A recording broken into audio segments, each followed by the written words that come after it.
오늘의 말씀의 제목은 예루살렘 어머니라는 주제를 가지고 여러분과 함께 하나님 말씀 또 상고해보는 그러한 시간을 갖도록 하겠습니다. 여러분, 이 땅의 육신의 세계 속에서 어머니가 없다라고 누군가가 주장하게 된다면 굉장히 이상한 사람으로 생각할 것입니다. 그러나 영의 세계에서 어머니 하나님이 계신다라고 한다면 오히려 그것이 이상한 어떤 교리를 갖고 있다라고 비판적인 판단의 어떤 대상이 된다니까 너무나도 참 아이러니한 일이 아닐 수가 없습니다. 만일 어떤 사람이 와서 그 강연을 할 때 이 세상에는 어머니가 없습니다 하면 모든 청중들이 어떻게 생각하겠습니까? 저 강연하는 저 강사는 뭔가 좀 잘못된 사람이다. 저 사람의 말을 들어볼 만한 가치가 없다. 이렇게 생각할 것 아니겠습니까? 하늘의 것의 모형과 그림자인 이 세계는 가정 구성 단위에서 어머니가 없다라고 한다면 오히려 이상하게 여기면서 그 실물의 세계인 천국 세계 속에서는 어머니 하나님이 계신다라고 한다면 이걸 오히려 또 이상하게 얘기하고 있습니다. 참 이게 놀라운 일입니다. 이 땅의 세계나 하늘의 세계나 어머니는 반드시 계셔야 되겠죠.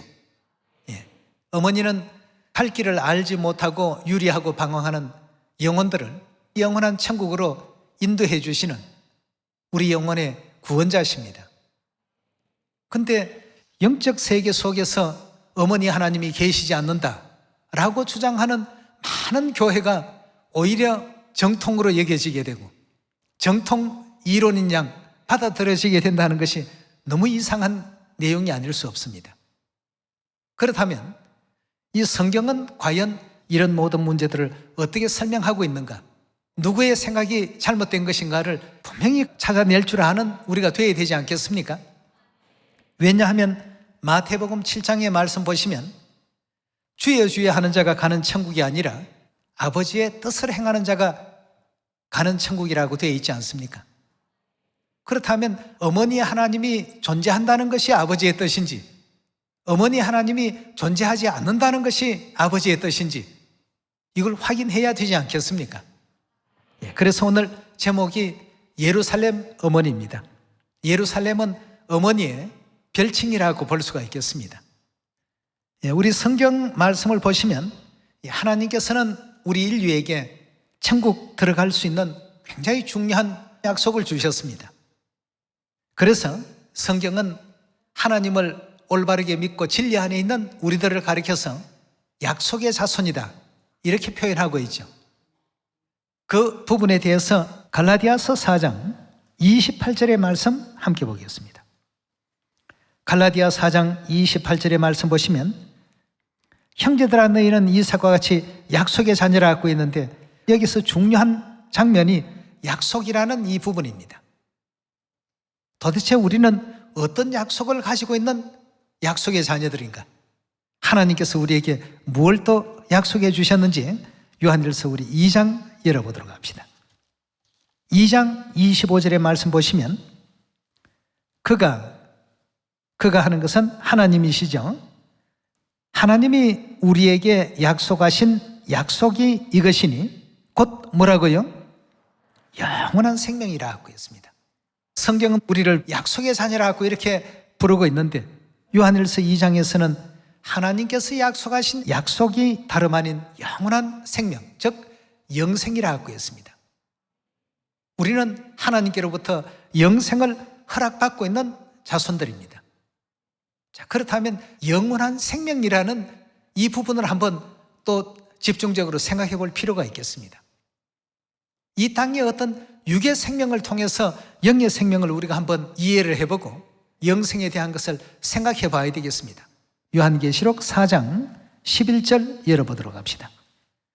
4장 11절의 말씀 보시면 우리 주 하나님이여 영광과 존귀와 능력을 받으시는 것이 합당하오니 주께서 만물을 어떻게 했다고요? 주께서 만물을 창조하셨느니라. 만물이 누구의 뜻대로 있었다고요? 주의 뜻대로, 즉 하나님의 뜻대로 전부 존재하게 되었고 또 지으심을 받았나이다 하더라고 했습니다. 굉장히 참 중요한 대목입니다. 하나님께서 이 지상에 여러 만물들을 창조했습니다. 꽃도 지으시고 나무도 지으시고 각종 들짐승도 지으시고 하늘을 나는 새도 지으시고 바다의 물고기도 지으시고 산과 들과 언덕도 지으시고 각양각색 지구촌에 생명이 존재할 수 있는 이런 모든 조건들을 하나님께서 다 창조해 놓으셨습니다. 그런데 창조하실 때 하나님께서 의도하신 의도가 거기에 분명히 들어가 있고 하나님의 뜻이 다 담겨 있더라고 했습니다. 간단히 얘기하면 뜻없이 지어진 것이 아무것도 없다는 얘기죠. 그럼 오늘 이 자리에 계신 여러분들은 어떨까요? 뜻없이 창조된 분들이 있을까요? 다 하나님께서 코의 역할, 귀의 역할, 입의 역할, 지체 각 부분의 역할을 다 할 수 있도록 뜻을 두시고 전부 우리 모두도 창조했습니다. 길가에 버려져 있는 돌멩이 하나, 버려져 있는 나무 토막 하나, 그 시간 그 자리에 반드시 있어야 될 이유가 있기 때문에 그 자리에 두시게 된 것입니다. 하나님께서 창조하신 창조물들은 쓸모없는 존재가 없습니다. 하나님께서 이루어 가시는 이 모든 창조의 사역에서 절대 빠져서는 안 될 아주 중요한 역할들을 하는 부분이라는 것을 꼭 명심하셔야 되겠습니다. 그럼 하나님께서 누구에 의해서 이 생명이 유전이 되고 전달이 되도록끔 그렇게 만들어 놓으셨는가? 이 대목을 우리가 꼭 생각을 해야지만 하나님의 진정한 어떤 뜻을 발견할 수가 있습니다. 교회나 이런 여러 종교단체에 가서 보게 되면 영생이라는 단어는 많이 얘기합니다만 이 영생이 누구로부터 어떻게 오는지에 대해서는 가르치지를 않습니다. 막연하게 교회 가서 기도하고 찬송하면 영생이 그냥 얻어지는 것이냐 그렇게 얘기하고 있습니다. 그러나 우리 하나님께서는 이 생명이 영생이 반드시 어머니의 존재를 통해서 주어지게 된다는 것을 깨우쳐주고 있습니다. 이 땅에 어머니 없이 생명이 주어진 존재가 있습니까? 없습니다. 자, 여러분 하루살이 한번 생각해 봅시다. 하루 정도 살다가 죽는 어떤 생명체라고 해서 하루살이라고 이름을 붙여놨다고 합니다. 물론 이틀 사흘을 사는 하루살이도 있겠습니다만 보편적으로 생명이 굉장히 참 짧습니다.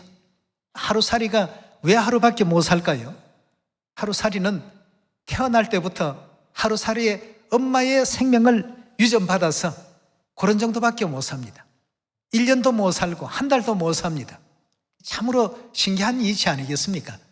이게 전부 누구의 뜻이라고 했습니까? 하나님께서 그런 뜻을 가지고 창조해 놓으셨습니다. 생명을 유전시키고 나눠주는 어떤 역할은 이 육의 세계를 바라보면 전부 어머니가 하시더라는 겁니다. 제가 어머님 모시고 외부에 일을 보러 잠깐 나갔다가 왔는데요, 차가 주차되어 있는 곳에 굉장히 큰 나무가 있더라고요. 이 보니까 보호수종이라고 명찰이 붙어 있고 수령이 560년 이렇게 적혀 있습니다. 이 나무는 어떻게 사람 수명의 5배, 6배를 더 살지 말이죠. 그 수령을 딱 보는 순간에 그 생각이 들었습니다. 그만큼 오래 살 수 있도록끔 그 나무의 엄마를 통해서 그 수령을 다 이렇게 물려받는 것 아니겠습니까? 이 땅에 하나님께서는 동물의 세계든 식물의 세계든 생명은 어머니를 통해서 유전받도록 해놓으셨습니다. 그런 하나님의 뜻이 어디 있느냐 이겁니다. 좀 엉뚱한 생각을 한번 해본 적이 있습니다. 어머니를 통하지 아니하고 그냥 아버지가 자식을 탄생시킬 수는 없었을까 말이죠. 전지전능하신 하나님께서 왜 그리 안 하셨을까요? 못 하셔서 어머니를 통해서 생명체가 탄생하도록 그렇게 만드셨겠습니까? 다 하실 수 있는데 왜 유독 생명체는 어머니로 말미암아서 생명이 나아지도록 그렇게 하셨을까 말이죠. 주께서 설계하시고 주께서 계획하시고 주께서 집행하시고 주께서 진행하시고 모든 만물들이 주의 뜻대로 있었고 주의 뜻대로 지어졌더라 하고 성경은 그렇게 우리에게 가르치고 있습니다.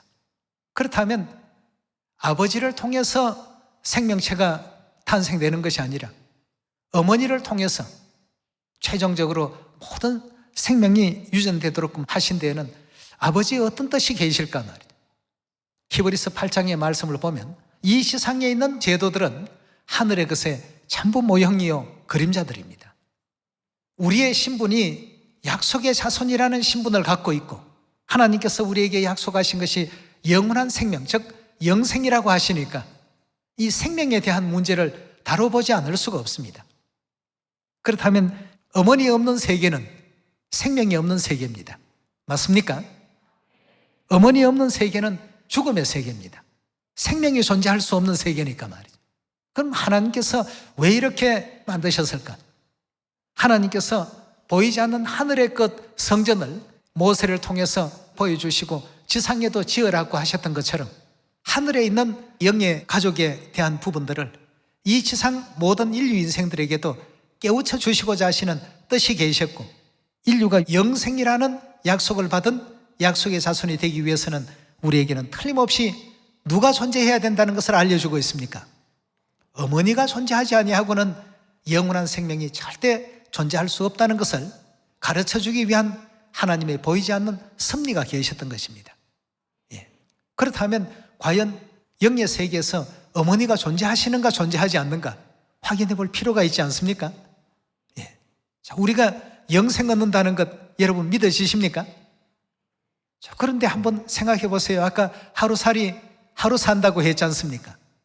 그 다음 여러분들 집에 많이 기르고 있는 바둑이들 한번 보십시오. 바둑이 평균 수명이 15년이라고 하죠. 사람은 100년 가까이 사는데 우리는 15년밖에 못 사는가, 굉장히 좀 속상할 것 아니겠습니까? 그건 더 살고 싶다고 해서 100년을 사는 바둑이 존재할 수가 없습니다. 이유가 뭘까요?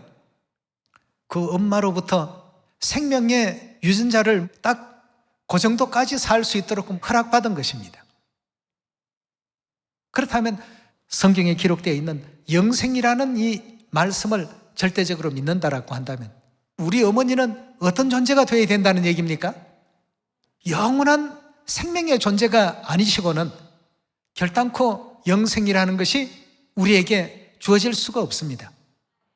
하루살이가 하루밖에 못 살고 바둑이가 15년밖에 못 사는 이 모든 이치가 어머니로부터 그 생명인자를 그 정도 살도록 전부 물려받았기 때문입니다.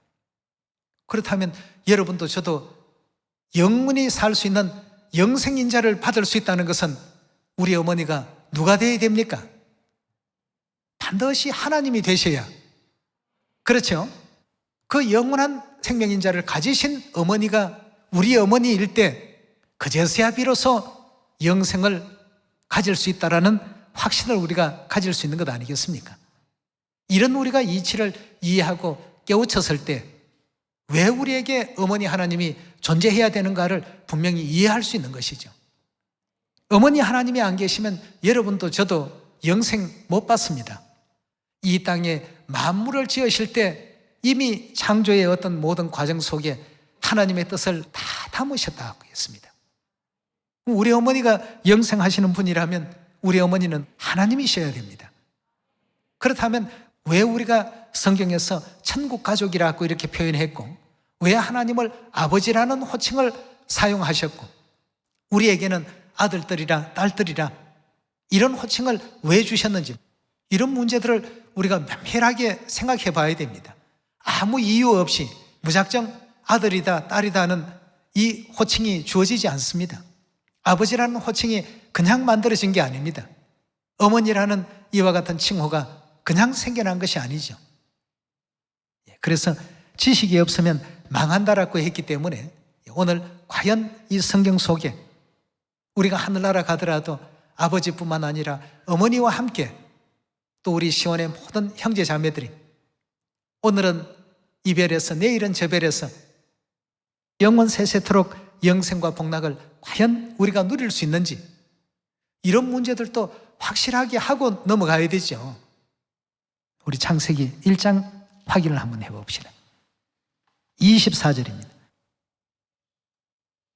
하나님이 가라사대 땅은 생물을 그 종류대로 내되 육축과 기는 것과 땅의 짐승을 종류대로 내라 하시고, 그렇게 말씀하시니 그 다음에 어떻게 되었습니까? 그대로 다 되더라 하고 했습니다. 25절입니다. 하나님이 땅의 심성을 그 종류대로, 육축을 그 종류대로, 땅에 기는 모든 것을 그 종류대로 만드시니 하나님의 보시기에 좋았더라. 하나님이 가라사대 우리의 형상을 따라 우리의 모양대로 우리가 사람을 만들고라고 표현하고 있습니다. 여러분, 이 속에서 뭐가 느껴집니까? 인간을 창조하신 하나님은 한 분으로 성경은 표현하지 않고 우리가 만들고라고 표현하고 있습니다. 그렇다면 인간을 창조하신 하나님은 절대 한 분 하나님은 아니구나 하는 사실이 금방 이해가 되지 않습니까? 하나님께서 우리라는 단어의 개념도 없으시고 나라는 단수적인 개념도 모르시는 하나님이 이런 성경을 기록하게 하셨을까요? 하나님은 흠이 없으시고 무어하시고 정확하십니다. 그렇다면 26절에 우리의 형상을 따라 우리의 모양대로 우리가 사람을 만들고, 즉 사람을 창조하고 그로 바다의 고기와 공중의 새와 육축과 온 땅과 땅에 기는 모든 것을 다스리게 하자 하시고 27절입니다. 하나님이 자기 형상 곧 하나님의 형상대로 사람을 창조하시되, 어떻게 창조했다고요? 우리라는 하나님이 창조한 그 창조의 작품은 남자와 여자가 창조되었더라고 했습니다. 다시 말해서 남성적 형상과 여성의 형상을 지니신 우리 하나님이셨습니다. 남성의 형상은 인류가 오랜 세월 동안 아버지 하나님이라고 불러왔습니다. 그렇다면 여성의 형상을 지니신 그 하나님은 과연 인류는 뭐라고 불러야 됩니까? 우리의 생명의 존재가 있게끔 하신 남성적 형상의 하나님을 아버지 하나님이라고 부르고 있다면 인류 인생을 창조하신 여성적 형상을 지니신 하나님은 당연히 마땅히 우리는 누구라고 불러야 되느냐 이겁니다. 어머니 하나님이십니다. 그래서 창세기의 역사 속에서 이미 하나님은 아버지 하나님 계시고 어머니 하나님 계신다는 사실을 알려주시고 그래 했기 때문에 고린도후서 6장 기록 가운데서도 전능하신 하나님께서 말씀하시기를 너희는 아들들이다 딸들이다 확실하게 규정해 놓으셨습니다. 그리고 예수님께서도 너희는 기도할 때 이렇게 기도하라. 하늘에 계신 누구라고요? 우리 아버지요. 아버지가 계시고 창세기에 보니까 어머니도 계시고 그리고 아들들도 있고 딸들도 있고 형제 자매들이 다 있습니다. 그러나 일반 세상 교회에서 다른 호칭들은 다 부르면서 어머니만 지금 빼놓고 있습니다. 어머니가 존재하는데도 불구하고 알려져야 될 어떤 예언적 시대가 있어서 성경은 결론적으로 오랜 세월 동안 잠잠히 묻혀오도록 예언이 되어 있습니다. 그럼 언제 어머니의 존재가 나타나서 마지막 우리 하늘 백성들을 진리 가운데로 인도하시고 천국길로 인도하시는 역할을 하시는가? 아담으로 비유되어 있는 마지막 재림 그리스도와 또 아담의 아내인 그 하와로 비유되어 있는 성령의 신부 되신 하늘 어머니께서 육체의 옷을 입고 이 땅에 등장해서 죄 중에 유리방황하고 있는 인류 인생들을 구원의 길로 인도한다는 것이 성경의 예언이 그렇게 되어 있습니다. 에덴 동산에서 하나님께서 창조하신 최초의 남성의 형상과 여성의 형상 누구십니까? 아담 하와죠. 그럼 하나님께서 모든 걸 만드실 때 뜻을 두고 다 이렇게 지으셨다고 되어 있는데 아담을 창조하실 때 뜻없이 지었겠습니까? 분명히 거기에 이유가 있습니다.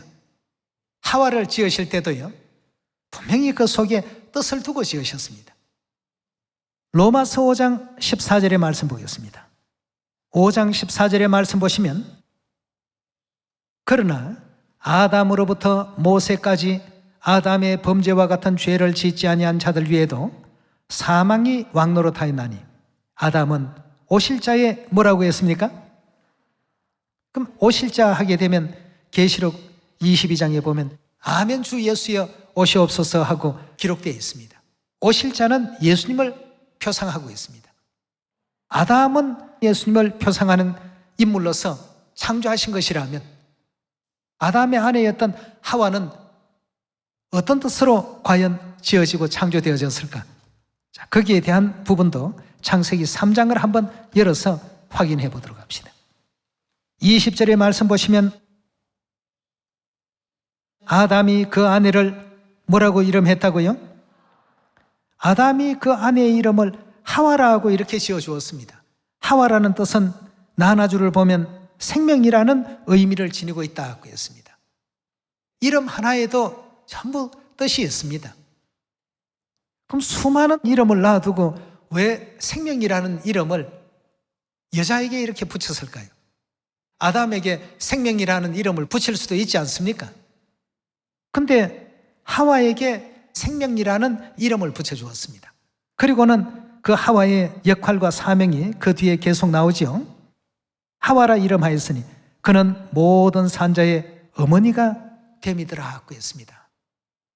그럼 아담은 그리스도를 표상하기 위한 인물로서 하나님께서 뜻을 두고 지으셨고, 하와는 모든 산자의 어머니의 그 존재를 알려주기 위해서 창조되었던 것입니다. 그래서 하나님께서는 뜻없이 지은 것이 하나도 없더라. 그럼 우리 창조의 역사를 보면 하와는 며칠째 창조되었지요? 6일째 끝날에 창조됩니다. 그렇다면 영적 하와이신 어머니 하나님의 그 출현과 그 존재도 6일 창조는 6천년 예언을 표상하고 있기 때문에 6천년 구원의 역사의 맨 끝에 하와의 존재가 출현되어야 된다는 것입니다. 모든 산자의 어머니로서 우리 모든 인류에게 생명을 주는 존재로서 하와의 존재를 창조했는데, 이 모습을 요한계시록 19장에 넘어가 보도록 합시다. 성경은 이렇게 우리에게는 어머니 하나님이 계신다는 사실을 너무도 명확하게 알려주고 계신데, 오늘날 이 시대 사람들은 성경을 봐도 보지 못하고 들어도 깨닫지를 못하는 이런 안타까운 형국 가운데 있습니다. 계시록 19장 7절의 말씀 보시면 우리가 즐거워하고 크게 기뻐하여 그에게 영광을 돌리세. 어린 양은 예수님을 뜻하지요. 어린 양의 혼인기약이 이르렀다고 했습니다. 예수님 초림 당시에 영적이든 육적이든 혼인하셨습니까? 그런데 여기에는 보니까 어린 양 대신 그리스도의 뭐가 이르렀다고 했냐면 혼인기약이, 예언의 그 시기가 이제 비로소 이르게 되었다고 했습니다. 혼인기약이 이르렀고 그 아내가 어떻게 됐다고요? 그럼 그전에는 아내가 준비됐다는 얘기입니까? 준비되지 못했다는 얘기입니까? 그전에는 준비된 상태가 아니었습니다. 이제서야 비로소 그 아내가 예비되었으니 8절의 말씀 보시면 그에게 허락하사 빛나고 깨끗한 세마포를 입게 하셨은즉 이 세마포는 성도들의 옳은 행실이로다 하더라. 천사가 내게 말하기를 기록하라. 어린 양의 혼인잔치에 청함을 입은 자들이 복이 있도다고 했습니다. 그럼 어린 양에게는 틀림없이 아내가 있어야 되지 않겠습니까? 근데 로마서 5장에 아담은 오실 그리스도의 표상이라고 되어 있으니까 아담에게 아내가 있었던 것처럼 어린 양에게도 영적 누가 있어야 됩니까? 영적 아내가 분명 있어야 되는 것입니다. 그래야만 모든 성경 예언이 하나도 틀림없이 정확하게 일치가 되고 있다는 사실을 우리가 확인해 볼 수 있지 않습니까? 그렇다면 어린 양의 아내에 대해서 21장으로 한번 넘어가 보겠습니다. 21장 9절의 말씀 보시면 7 대접을 가지고 마지막 7 재앙을 담은 7 천사 중에 하나가 나와 내게 말하여 가로되 이리 오라. 내가 신부 곧 어린 양의 아내라고 했습니다. 자, 어린 양과 어린 양의 아내, 어린 양과 신부 여러 단어로 사용합니다만 동일 인물입니다. 다 같은 어떤 부분이죠. 내가 신부 곧 어린 양의 아내를 내게 보이리라 하고 천사가 요한에게 어린 양의 아내를 보여주겠다고 했습니다. 굉장히 참 설레는 장면입니다. 10절의 말씀 보시면 성령으로 나를 데리고 크고 높은 산으로 올라가 하나님께로부터 하늘에서 내려오는 뭘 보여주었다고 했습니까? 천사가 사도 요한에게 계시 가운데서 이리로 오라 하고 어린 양의 아내를 보인 게 아니고 뭘 보였다고 했습니까? 거룩한 성 예루살렘을 보였더라고 했습니다. 거룩한 성 예루살렘을 보였다고 했는데 하나님께서 여러 많은 비유와 이런 비밀의 어떤 내용을 통해서 하나님 자녀들에게 깨우쳐 주시고자 성경에 전부 짝을 맞추어 놓으셨습니다. 자, 그렇다면 여기 계시록 21장에 등장한 어린 양의 아내이신 이 예루살렘은 우리와의 관계에서 어떤 관계에 있는 분인가를 한번 확인해 볼 필요가 있겠습니다. 갈라디아서 4장 26절입니다. 오직 위에 있다는 것은 하늘에 있는 예루살렘은 거룩한 성 예루살렘이 내려오더라 하는 계시록 21장을 기억을 하면서 같이 보셔야 됩니다. 오직 위에 있는 예루살렘은 자유자니 곧 누구라고요? 어린 양의 아내를 보여주겠다 하고는 예루살렘을 보여주었는데 그 예루살렘이 결국 알고 보니까 우리 어머니더라고 했습니다. 네.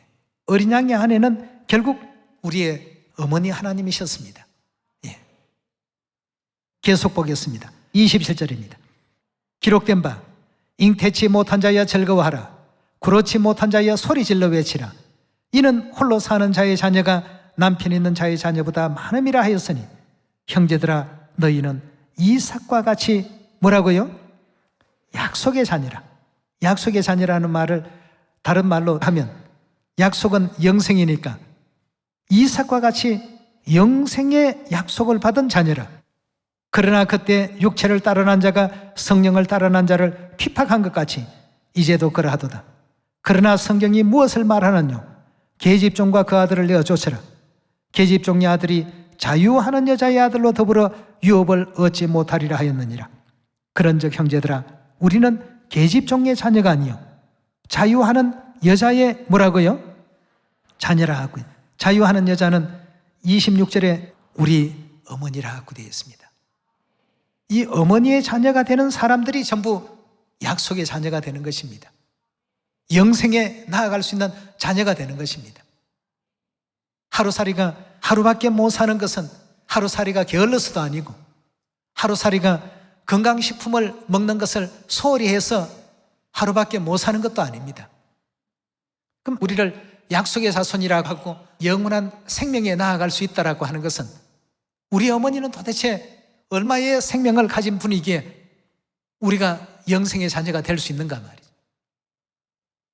바둑이 15년, 하루살이 하루, 사람 평균 수명 한 100년이라고 생각을 해보겠습니다. 100세 시대라고 하니까. 이런 모든 어떤 수명이 어디에서부터 다 오느냐 이겁니다. 우리 임의대로 우리 수명을 늘릴 수가 없습니다. 어머니로부터 우리에게 살 수 있도록 주어지는 생명체의 그 유전이 그렇게 되기 때문입니다.